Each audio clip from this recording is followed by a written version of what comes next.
Pension में अब बड़ा बदलाव आने वाला है। अब तक पेंशन में हमारी सबसे बड़ी जो आईडी है वो है आधार कार्ड। अगर आधार कार्ड में एज कंप्लीट है, महिला की 55 और पुरुष की 58, तो हम पेंशन के लिए आवेदन कर सकते हैं। नॉर्मली हमें करना क्या होता है, हम आधार कार्ड लेते हैं, आधार कार्ड में आयु चेक करते हैं और उस उम्र को हम जन आधार कार्ड में अपडेट करते हैं, सेम एज इट इज। अगर जन आधार में पहले से अपडेट नहीं है तो उसके बाद हमें एक आय प्रमाण पत्र बनाना होता है जिसमें हमें 48,000 से कम आय दिखानी होती है और वो आय अपडेट करके हम पेंशन के लिए आवेदन कर देते हैं। और उसके बाद जो पेंशनर के डॉक्यूमेंट है जिसमें राशन कार्ड हो गया, आधार कार्ड हो गया, जन आधार कार्ड हो गया, बैंक डायरी हो गई, और ये जो सब डॉक्यूमेंट है जो हम ऑनलाइन आवेदन करते हैं वो डॉक्यूमेंट ले जाकर तहसील लेवल पर हम जमा करवा देते हैं और पेंशन शुरू हो जाती है।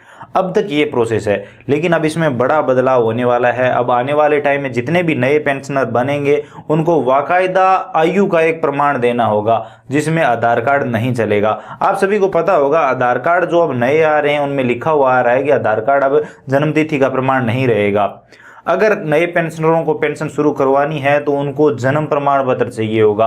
बहुत ही जल्द ऑफिशियली ये घोषणा होने वाली है जिसमें हम सबको पता चल जाएगा कि जन्म प्रमाण पत्र पेंशनर के पास है तो ही वो पेंशन के लिए आवेदन कर सकता है और पेंशन शुरू करवा सकता है। आने वाले टाइम में आधार कार्ड वैलिड नहीं रहेगा। ये मैं सिर्फ इसीलिए नहीं कह रहा हूं क्योंकि आधार पे लिखा हुआ आता है कि आधार अब जन्मतिथि का प्रमाण नहीं है, बल्कि और भी बहुत सारी अपडेट आ रही है। पेंशन में काफी सारे फ्रॉड किए जा रहे हैं। पेंशन में जो 20-25 साल के युवा है वो 55-55 साल के बन रहे हैं आधार कार्ड में और पेंशन का आवेदन कर रहे हैं। नागौर में आप सभी को पता है पिछले दिनों बड़ा फर्जीवाड़ा हुआ था, तो इसको देखते हुए अब जन्म प्रमाण पत्र मैंडेटरी किया जाएगा।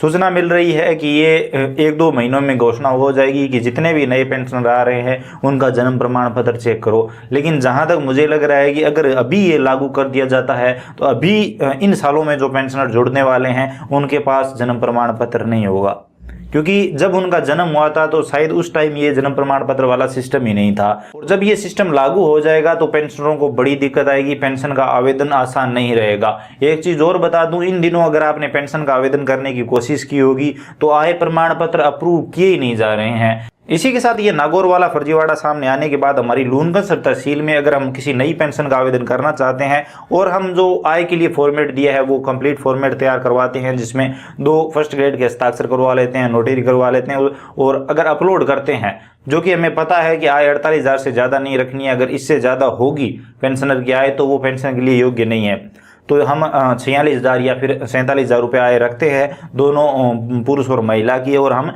वो आय प्रमाण पत्र अपलोड करते हैं।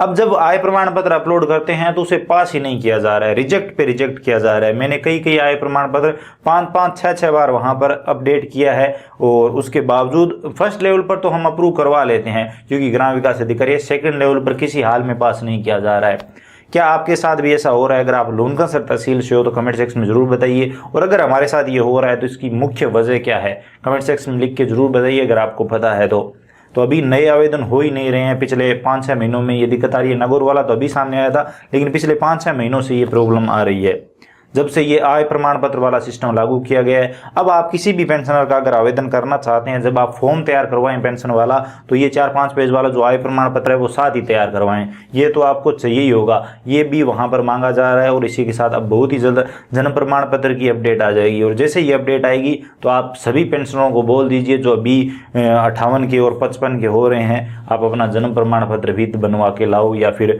है तो लेके आओ। इसी के साथ न्यूज़ वगैरह में आपने भी ये चीज़ सुनी होगी। बाकी इसकी जैसे कोई ऑफिशियली घोषणा होती है तो मैं आपको सबसे पहले बताऊंगा। अगर आपको ये वीडियो पसंद आया तो वीडियो को लाइक करिए, अपने दोस्तों के साथ शेयर करिए। चैनल पर नए हो तो चैनल को सब्सक्राइब करके बेल आइकन प्रेस कर लीजिए, घंटी का बटन जरूर दबाइए ताकि आने वाले सभी वीडियो आप सबसे पहले देख पाएं। इसके अलावा अगर आपके मन में कोई भी सवाल सुझाव है, आप कुछ भी जानना चाहते हैं, बताना चाहते हैं, तो बेझिझक कमेंट सेक्शन में लिखिए, हम जरूर बात करेंगे। चलिए मिलते हैं अगली वीडियो में नई अपडेट के साथ।